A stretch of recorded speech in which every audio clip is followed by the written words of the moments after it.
साहब, मेरा नाम है रूमा गुप्ता और मैं ग्रेजुएट कर चुकी हूँ। मेरा सवाल है कि अगर एक मुस्लिम लड़का और एक हिंदू लड़की शादी करे और अगर ऐसा हो कि वो मुस्लिम लड़का हिंदू लड़की के घर में नमाज पढ़े और वो हिंदू लड़की उसके घर में जाकर पूजा भी करे, तो ये क्या जायज़ है या नाजायज़ है?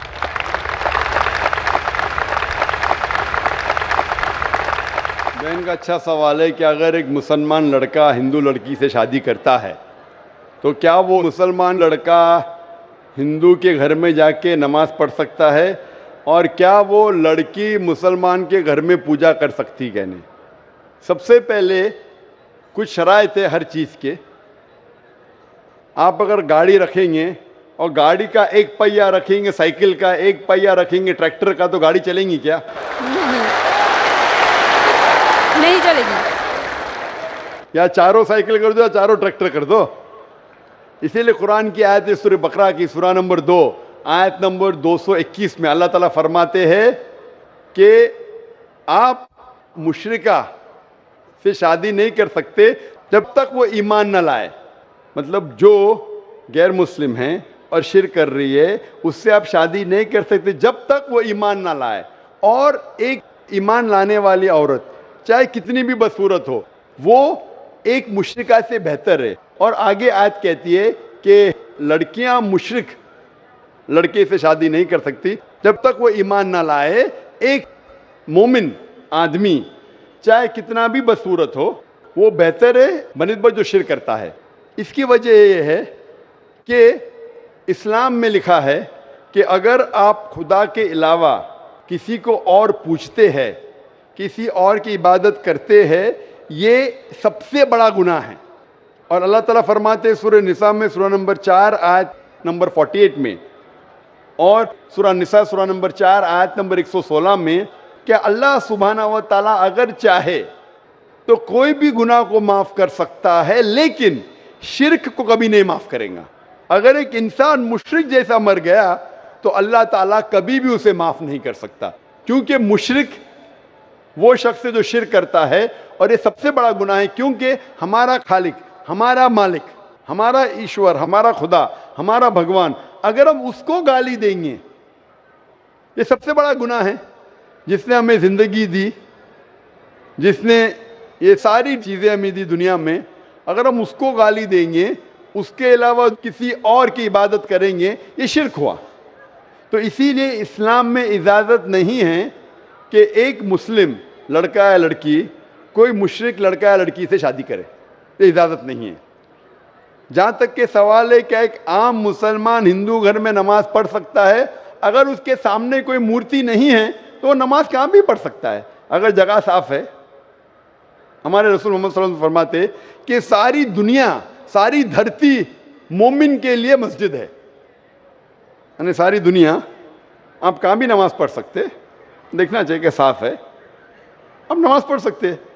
तो ये आप जाके अगर हिंदू का घर में जाते हैं और वह साफ है, कोई मूर्ति आगे नहीं है, तो नमाज पढ़ने में कोई हर्ज नहीं है। ज़रूरी नहीं है कि आपको शादी करना चाहिए फिर आप नमाज पढ़ सकते। शादी करने की ज़रूरत नहीं है, नमाज पढ़ने का अगर साफ जगह है तो कोई हर्ज नहीं। इसीलिए शादी के लिए शर्त है कि दोनों का ईमान हो। और अगर आप हिंदू मज़हब पढ़ेंगे तो हिंदू मज़हबी किताब में भी यही लिखा है जो मैंने पहले पेश किया, पहला जो सवाल था भाई साहब का, और मैंने कहा कि हिंदू मज़हब में भी यही लिखा है, ना तस्य प्रतिमास्ति, उस ईश्वर, उस भगवान, उस खुदा का कोई अक्स नहीं, कोई मूर्ति नहीं, कोई फोटोग्राफ नहीं, कोई पेंटिंग नहीं, कोई पोर्ट्रेट नहीं, कोई आइडल नहीं, कोई स्टैचू नहीं। अगर ये मान ले कि कम से कम जो यकसा है हिंदू और इस्लाम के मजहबी किताब में, कम से कम उसके ऊपर अमल करे तो अक्सर हमारे मुश्किलात दूर हो जाएंगी। जो यकसा नहीं है उसको कल डिस्कस कर सकते। और अगर आप तहकीक करते हैं, तहकीक करते, हिंदू मजहब की किताब पढ़ते और इस्लाम मजहब की किताब पढ़ते, दोनों में लिखा है खुदा एक है, दोनों में लिखा है खुदा का कोई अक्स नहीं है, दोनों में लिखा है कि खुदा का कोई बुत नहीं है, दोनों में लिखा है कि खुदा के अलावा किसी और की इबादत नहीं करना चाहिए, दोनों में लिखा है कि आखिरी पैगंबर मोहम्मद सल्लल्लाहु अलैहि वसल्लम में دونوں میں لکھا ہے کہ شراب نہیں پینا چاہیے. میں حوالے دے سکتا ہوں اور میں تقریر ایک دیا ہوں, similarities between Islam and Hinduism. Islam اور ہندوازم میں یکسانیت دونوں کتاب میں ہے. آپ اگر پڑھیں گے قرآن مجید میں سورہ مائدہ سورہ 5 آیت نمبر 90 میں لکھا ہے کہ شراب پینا حرام ہے. اب Manusmriti chapter number 9 verse number 225 پڑھیں گے, اس میں لکھا ہے کہ شراب پینا حرام ہے. قرآن میں لکھے سورہ مائدہ سورہ نمبر 5 آیت نمبر 3, سورہ بقرہ سورہ نمبر 2 آیت نمبر 173, سورہ انعام سورہ نمبر 6 آیت نمبر 145 اور سورہ نحل چیپٹر 16 ورس 115 میں حرمت علیکم المیتۃ والدم ولحم الخنزیر وما اہل لغیر اللہ بھی. کیا آپ کے لیے حرام ہے مرا ہوا گوشت, خون, سور کا گوشت اور وہ کھانا جس کے اوپر اللہ کے علاوہ کسی اور کا نام لیا گیا ہے. آپ اگر ہندو مذہبی کتاب پڑھیں گے اس میں بھی لکھا ہے کہ سور کا گوشت کھانا حرام ہے. اگر آپ تحقیق کریں گے کافی یکسانیت ہے. اسلام مذہبی کتاب میں لکھا ہے قرآن میں سورہ نور میں سورہ نمبر 24 آیت نمبر 30 اور 31 کے اندر حجاب کے بارے میں.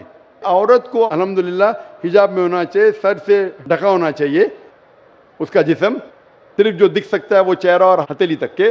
آپ اگر ہندو مذہب کتاب پڑھیں گے رگ وید بک نمبر 8 میں لکھا ہے اور رگ وید بک نمبر 10 میں بھی لکھا ہوا ہے کہ عورت کو اپنے سر کے پلوں کو ڈالنا چاہیے چہرے پہ. رگ وید میں بھی لکھا ہے کہ جب مرد کو دیکھے تو نظر نیچے کرنا چاہیے. یہ قرآن مجید میں لکھا ہے سورہ نور سورہ نمبر 24 آیت نمبر 30 اور 31 کہ جب بھی کوئی خاتون مرد کو دیکھتی ہے جو اس کا شوہر یا قریب رشتہ دار نہیں ہے, اور جب بھی کوئی مرد کوئی عورت کو دیکھتا ہے اور قریب رشتہ دار نہیں ہے تو اسے نظر نیچے کرنا چاہیے.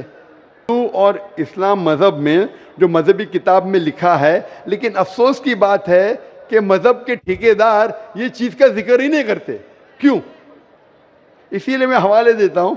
میں کوئی عالم نہیں ہوں, میں کوئی پنڈت نہیں ہوں, میں اپنے آپ کو طالب علم کہتا ہوں, لیکن میں ہمیشہ حوالہ دیتا ہوں. تو کسی کو بھی شک ہے, کسی کو بھی شبہ ہے تو گھر پہ جا کے چیک کر سکتا ہے, یا انٹرنیٹ پہ جائیے, آپ ٹائپ کرو, وید بھی انٹرنیٹ کے اوپر ہے, قرآن بھی انٹرنیٹ کے اوپر ہے, ٹائپ کرو, ریفرنس ٹائپ کرو, آپ کو حوالہ مل جائے گا.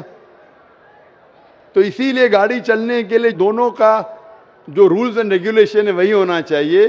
اسی لیے دونوں لوگ مومن ہونا ضروری ہے. Hope that answers the question.